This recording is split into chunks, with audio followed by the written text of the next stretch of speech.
Selamat datang ke Dhaka, sebuah bandaraya berpenduduk 20 juta orang di mana jalan-jalannya sangat sempit sehinggakan dua beca suka berselisih.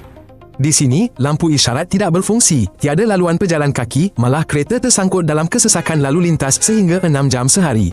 Bandar ini berkembang tetapi tanpa perancangan.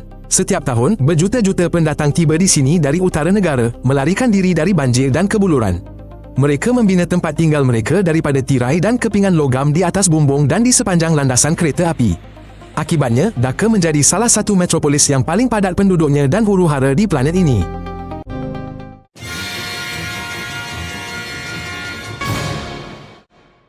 Bangladesh adalah kilang global pakaian murah. Zara, H&M, Primark, hampir semua produk mereka dijahit di sini. Namun, di sebalik itu terdapat keadaan yang amat dahsyat. Orang ramai bekerja 12 hingga 14 jam sehari di bangsal yang sesak tanpa pengudaraan, tanpa cuti, dengan gaji $70 sebulan.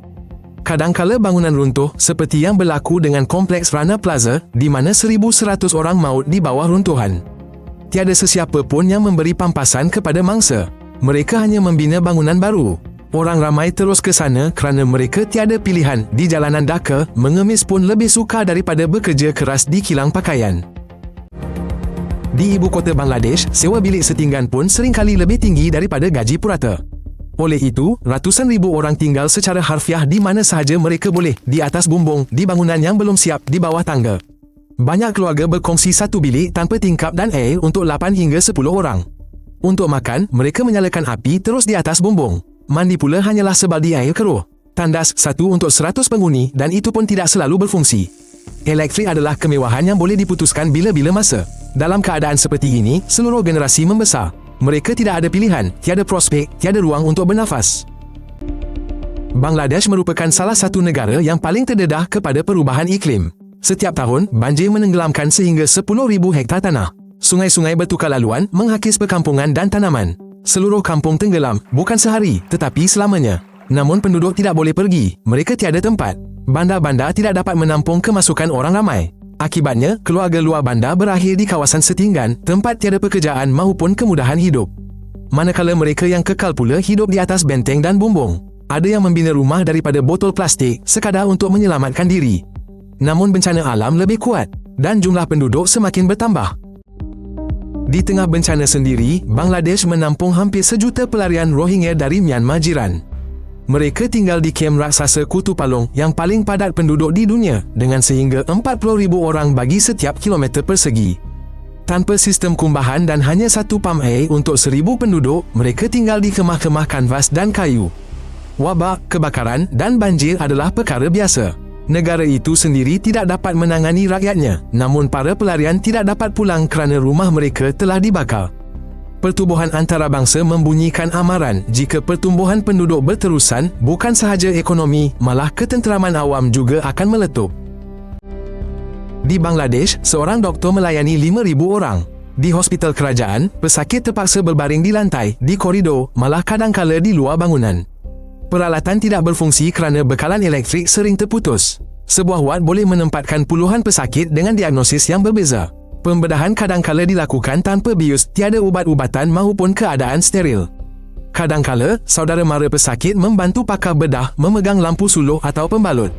Laluan ke klinik swasta tertutup, harga untuk satu sesi drip ringkas boleh melebihi pendapatan bulanan sesebuah keluarga. Dhaka, sebuah bandar yang tenggelam dalam sampah sarapnya sendiri. Penutup lurang kumbahan terbuka, paip bocor terus ke jalan. Di banyak kawasan, tiada sistem berpusat air sisa mengalir ke parit di bawah kaki. Semasa musim hujan, semua campuran ini melimpah keluar dan membanjiri rumah kediaman, sekolah, kedai. Orang ramai secara harfiah berjalan di atas najis, kerana itu satu-satunya jalan untuk pergi bekerja. Penyakit merebak serta-merta daripada kolera hingga jangkitan kulit. Namun, bandar itu tiada bajet maupun rancangan untuk menghentikan semua ini.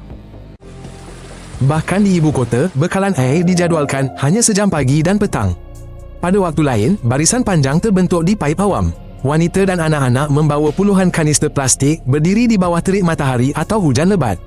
Kadangkala air keruh, berbau kumbahan namun tetap terpaksa diminum. Di kawasan termiskin, air dijual dari tong pada harga melambung menjadi sumber perniagaan. Pergaduhan pecah kerana berebut sebaldi air. Apabila paip pecah, sesebuah kawasan kekal tanpa air minum seharian. Penumpang di atas bumbung kereta api di Bangladesh bukanlah pelancong atau pencari sensasi. Ini adalah satu-satunya cara bagi ribuan orang untuk pergi bekerja, belajar atau pulang ke rumah. Ruang di dalam gerabak tidak mencukupi walaupun untuk berdiri. Dengan mempertaruhkan nyawa, orang ramai memanjat dinding gerabak sambil mendukung anak-anak atau membawa bagasi. Kadang-kadang ada yang terjatuh, namun kereta api tidak berhenti. Platform terlalu sesak sehingga penumpang terpaksa melompat untuk naik atau turun. Walaupun begitu, kereta api adalah salah satu daripada beberapa sistem pengangkutan yang mampu diakses oleh golongan miskin dan ia tidak dapat menampung jumlah penumpang yang ramai. Jutaan kanak-kanak di Bangladesh tidak mampu bersekolah. Ramai mula bekerja seawal usia 6 tahun di tapak pembinaan, kedai dan bengkel. Namun, ada juga yang tetap belajar di bawah jambatan, dalam kemah atau di atas bumbung. Sekolah-sekolah sedemikian dibuka oleh sukarelawan dan guru-guru tempatan. Meja-meja adalah kotak kardbord manakala papan hitam adalah sebahagian dinding. Tiada buku nota, tiada ketenangan dan tiada waktu rehat. Namun, kanak-kanak datang setiap hari kerana mereka tahu inilah satu-satunya peluang mereka untuk keluar dari kemiskinan. Sekolah biasa terlalu sesak dalam satu kelas sehingga 100 murid mungkin duduk di atas 20 kerusi. Lebih 2 juta orang berhijrah ke Dhaka setiap tahun lari dari banjir, kelaparan, pengangguran luar bandar. Namun, kapasiti bandar terhad, perumahan dan infrastruktur tidak berkembang.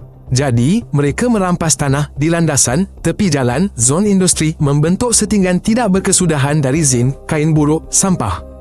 Tiada air, kumbahan, elektrik, api sering menyebabkan kebakaran. Tetap datang kerana hidup sebegini tawar peluang lebih baik berbanding kampung terbiar di utara. Coast Bazar, pantai terpanjang dunia, jauh dari status resort di Bangladesh.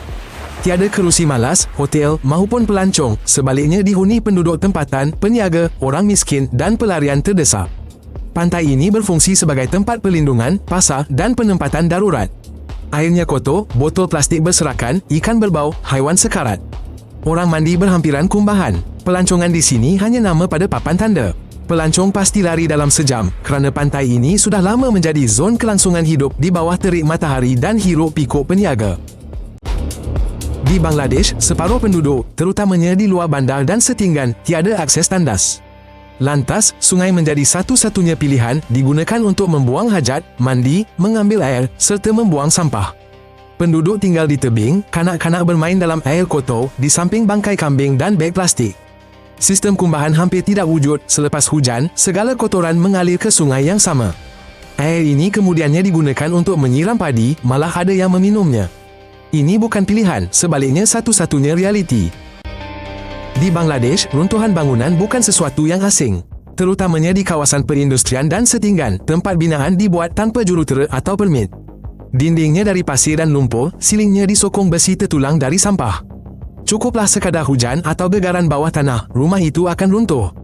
Seluruh keluarga terperangkap di bawah runtuhan. Ada kalanya, bangunan runtuh pada waktu malam ketika itu tiada harapan.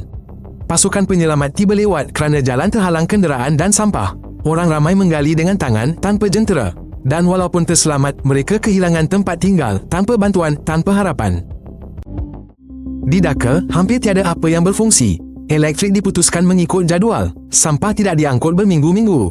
Longkang tersumbat setiap kali hujan, bandar itu dilanda banjir. Bas rosak di tengah jalan, internet terputus berjam-jam. Semuanya dibina sudah lama, secara tergesa-gesa dan tiada siapa yang membaikinya. Orang ramai terbiasa hidup dalam realiti yang serba rosak. Peti sejuk tidak berfungsi, lampu isyarat hanyalah besi buruk. Malah ATM boleh tidak berfungsi berminggu-minggu. Segalanya bergantung pada individu rawak dan hubungan peribadi. Dan semua ini berlaku di ibu kota sebuah negara yang mengimpikan untuk dimasukkan ke dalam senarai negara membangun. Namun semua ini hanyalah impian buat masa ini.